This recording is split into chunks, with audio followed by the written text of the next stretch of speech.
Hello నమస్తే. The federal ఆంధ్రప్రదేశ్కు స్వాగతం. ఈవేళ చక్రవర్తుల రాఘవాచారి గారి 6వ వర్ధంతి. ఈయన పేరు ఎందుకింత ప్రాముఖ్యతగా వచ్చింది? బహుశా మీలో చాలామందికి చక్రవర్తుల రాఘవాచారి అంటే గుర్తుండి రాకపోయి ఉండొచ్చు. కానీ విశాలాంధ్ర రాఘవాచారి ఇప్పుడు అందరికీ గుర్తుకొచ్చా వచ్చి ఉండొచ్చు. పత్రికా స్వేచ్ఛకు ప్రతీక సి రాఘవాచారి. అసమాన ప్రతిభావంతుడు, అద్భుతమైన మేధావి, నడిచే విజ్ఞాన సర్వస్వం అంటుంటారు. అందువల్లనే ఆయన్ను తెలుగు జర్నలిస్ట్ లోకం ఈవేళ స్మరించుకుంటుంది. తెలుగువారి నోళ్లలో నానే ఇద్దరు చక్రవర్తుల్లో ఈయన ఒకరు రాజకీయ దురంధరులు చక్రవర్తుల రాజగోపాలాచారి అయితే రెండో వారు మన చక్రవర్తుల రాఘవాచారి. తెల్ల చొక్కా, తెల్ల ప్యాంటు, తెల్ల జుట్టు, చేతిలో రెడ్ విల్ సిగరెట్టు, ఈ ఆహార్యంతో కనిపించే రాఘవాచారిని అందరూ వాకింగ్ నాలెడ్జ్ సెంటర్ అంటుంటారు. జీవితకాలపు జర్నలిస్టు, అలానే జీవితకాలపు స్టూడెంట్ కూడా. అయితే ఆయన ఈ మాటను అంగీకరించరు. నేను మొదట కమ్యూనిస్ట్ని, ఆ తర్వాతే జర్నలిస్ట్ని అంటుంటారు.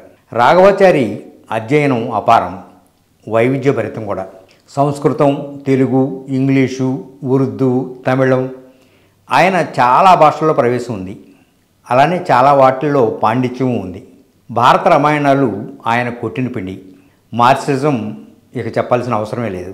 ఏ పుస్తకం దొరికినా ఆ పుస్తకాన్ని తుదికంటా చదవటం ఆయనకు అలవాటు. రాఘవాచారి విశాలాంధ్రకు 1972 నుంచి 30 ఏళ్ల పాటు ఎడిటర్గా ఉన్నారు. విశాలాంధ్ర సంపాదకుడిగా ఆయన బాధ్యతలను చెప్పుకున్న ఆయన పేరు మాత్రం విశాలాంధ్ర రాఘవాచారిగానే జనం మదిలో నిలిచిపోయింది. రాఘవాచారిది వరంగల్ జిల్లా పాలకుర్తి మండలం శాతాపురం. వరదాచార్యులు కనకవల్లి ఆయన తల్లిదండ్రులు. రాఘవాచారి గారు 1939 సెప్టెంబర్ 10న జన్మించారు. 9 మంది సంతానంలో 5గురు అన్నదమ్ముల్లో రాఘవాచారి ఆఖరివాడు. తల్లిగారిది కృష్ణా జిల్లా మానికొండ దగ్గర బొకినాల గ్రామం. ఆనాటి పద్ధతిలోనే ఆయనకి ఇంట్లోనే విద్యాభ్యాసం జరిగింది. వాళ్ళ అమ్మ ఆయనకు తమిళం నేర్పింది, తండ్రి సంస్కృతం నేర్పాడు. గుంటూరు జిల్లా పొన్నూరులో వాళ్ళ అన్నదమ్ములతో కలిసి భావనారాయణ సంస్కృత కళాశాలలో పంచకావ్యాలు నేర్చుకున్నారు. 15వ ఏటకల్లా ఆయన ఉర్దూ సంస్కృతంలో రాటు తెలిపారు. 1951లో హైదరాబాదులోని లాలాగూడ రైల్వే స్కూల్లో హై స్కూల్ విద్య పూర్తి చేశారు. అప్పటి ఆర్ట్స్ కాలేజీ విద్యార్థి, అప్పటి ప్రెసిడెంటు, ఆ తర్వాత కేంద్ర మంత్రి అయిన ఎస్ జయపాల్ రెడ్డి ఈయనకు సహచరుడు. విద్యార్థి దశలోనే కమ్యూనిస్టు భావజాలం ఈయనకు అలవడింది. మహాకవి శ్రీశ్రీ అంటే ఆయన చెవి కోసుకునేవారు. ఆయన తన కాలేజీ రోజుల్లోనే మహాకవి శ్రీశ్రీపై విశ్లేషణాత్మకంగా ఒక వ్యాసం కూడా రాశారు. గుంటూరు జిల్లాకు చెందిన కమ్యూనిస్ట్ పార్టీ తోటి ఈయనకి అపారమైన అనుబంధం ఉంది. గుంటూరు జిల్లా కమ్యూనిస్ట్ పార్టీ నాయకుడు కనపర్తి నాగయ్య గారి కుమార్తె జ్యోత్స్నను ఆయన పెళ్లి చేసుకున్నారు. వీరికి 2 కుమార్తెలు. పెద్ద కుమార్తె డాలి, ఆమె డాక్టరు, సికింద్రాబాద్లోనే ప్రాక్టీస్ చేస్తుంటారు. రెండో కుమార్తె వైద్య విద్యార్థిగా ఉన్నప్పుడే గుంటూరులో జరిగిన ఒక రోడ్డు ప్రమాదంలో చనిపోయింది.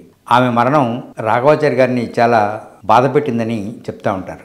న్యాయశాస్త్రంలో దిట్టైన రాఘవాచారి హిందీ, ఇంగ్లీష్ అనర్గళంగా మాట్లాడతారు.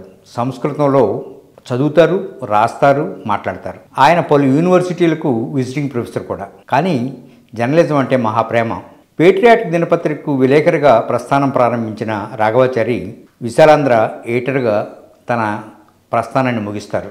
పాత్రికేయులుగా ఈ సమాజంలో మనం భాగమే తప్ప మనం భిన్నం కాదంటారు.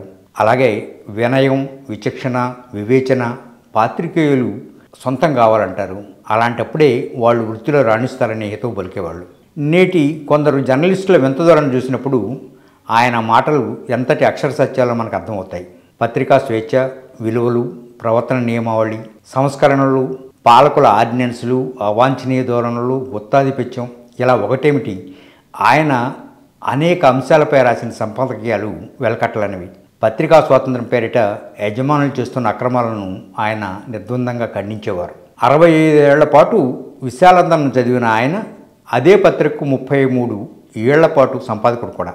ప్రముఖ ఆంగ్ల పాత్రికేయుడు హెన్రీ వాటర్సన్ పత్రిక సంపాదకు ఉండాల్సిన లక్షణాలు చెప్పినట్టే విస్తృత అధ్యయనం, గొప్ప తెలివితేటలు, దేనికి జంకని ధీరత్వం, ఇలాంటి లక్షణాలన్నీ పుణికిపుచ్చుకున్న వ్యక్తి రాఘవాచారి.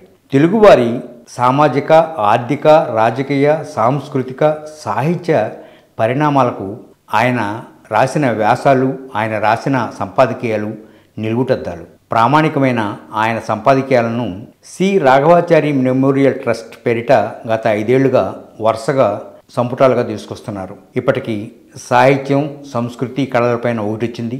మహామహులైపోయిన వారు చనిపోయిన సందర్భంలో రాసిన నివాళులుగా ఒక సంపుటం, రాజ్యాంగం, కోర్టులు, చట్టసభలపై రాసినవి 3 సంపుటంగా వచ్చాయి. ఇక జాతీయాల పేరిట ఇటీవలే 4వ సంపుటం వచ్చింది.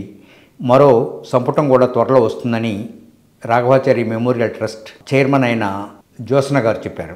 ఇక ఈ సంపుటాలు ఖచ్చితంగా పరిశోధనాత్మక గ్రంథాలుగా పనికొస్తాయనడంలో సందేహం లేదు. రాఘవాచారి తన 81వ ఏట 2019 అక్టోబర్ 28న సికింద్రాబాద్లోని తన కుమార్తె ఇంట మరణిస్తారు. అటువంటి గొప్ప వ్యక్తికి ది ఫెడరల్ నివాళులు అర్పిస్తుంది. ధన్యవాదాలు.